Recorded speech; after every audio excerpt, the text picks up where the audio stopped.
Hello everyone, welcome to my YouTube channel. जैसा कि आपको पता है एसएससी जेई 2025 का पेपर 4 डेज़ में हुआ था, यानी कि 3, 4, 5 और 6 दिसंबर को। इस वीडियो में मैं आपको एक्सपेक्टेड कट ऑफ कितना हो सकता है और आपको पेपर 2 की तैयारी करनी चाहिए कि नहीं, वो मैं डिस्कस करने वाली हूँ। टोटल जो वैकेंसी है वो है 1731 और जो टोटल फॉर्म फिल्ड किए गए हैं वो है 4,65,439। टोटल स्टूडेंट्स जिन्होंने ये एग्ज़ाम दिया है वो अप्रॉक्स 60% है। जो कट ऑफ है वो अकॉर्डिंग टू वेरियस एनालिसिस आता है, जैसे कि कितने लोगों ने पेपर दिया, नॉर्मलाइजेशन होगा, और जैसे कि आपकी वैकेंसी कितनी अवेलेबल है, और जैसा कि अभी डिजिटलाइजेशन हो गया है, जो कट ऑफ है वो ज़्यादा आने के चांसेस ज़्यादा हैं, क्योंकि कंटेंट की अवेलेबिलिटी बढ़ गई है तो कंपटीशन भी बढ़ गया है। इसीलिए एक्सपेक्टेड कट ऑफ ज़्यादा हो सकता है। जो टोटल पोस्ट सिविल इंजीनियरिंग के लिए है वो है 1335 और इलेक्ट्रिकल के लिए वैकेंसी है 398 पोस्ट और मैकेनिकल के लिए है 327 पोस्ट।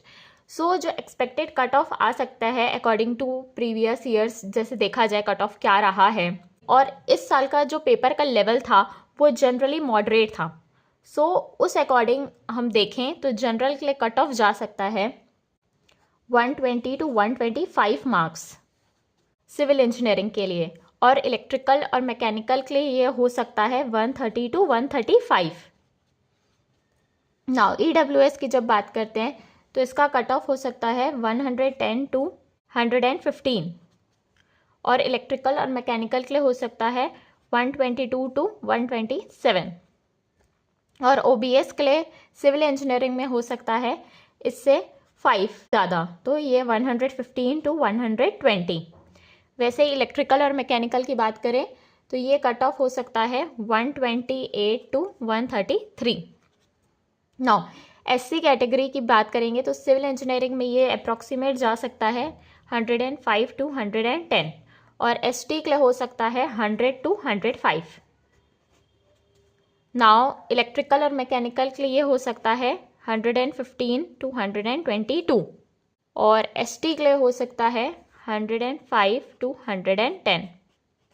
ये जो भी कट ऑफ मैंने यहाँ लिखा है ये एक्सपेक्टेड कट ऑफ है। जो फाइनल कट ऑफ है वो वेरी कर सकता है, बट अगर आपका इसमें अप्रॉक्सीमेटली 110 भी आता है तो आपको कोई भी पेपर के लिए नेक्स्ट तैयारी करनी चाहिए, बिकॉज ये सेफ स्कोर और गुड स्कोर हम कह सकते हैं।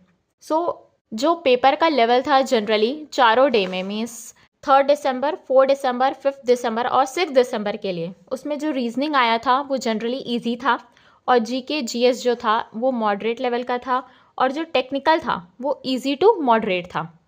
नाउ ये पेपर की डिफ़िकल्टी लेवल कितनी भी हो, मगर हमको पता है नॉर्मलाइजेशन तो होगा ही। इसमें हमको ज़्यादा ध्यान देने की ज़रूरत नहीं है, बिकॉज नॉर्मलाइजेशन भी वेरियस फैक्टर्स पे डिपेंड करता है। उस वजह से कट ऑफ जो है वो जनरली हायर साइड में ही जाएगा, और जैसे कि इस पेपर का जो आंसर की है वो अप्रॉक्सीमेटली 15 to 20 दिसंबर के आने के चांसेस हैं। पेपर 2 की अगर आपको तैयारी करनी है तो अप्रॉक्सीमेटली अगर आपका 110 भी आता है तो आई थिंक आपको कोई भी नेक्स्ट पेपर के लिए तैयारी करनी चाहिए, या SSC JEE के नेक्स्ट ईयर के लिए आप तैयारी कर सकते हैं।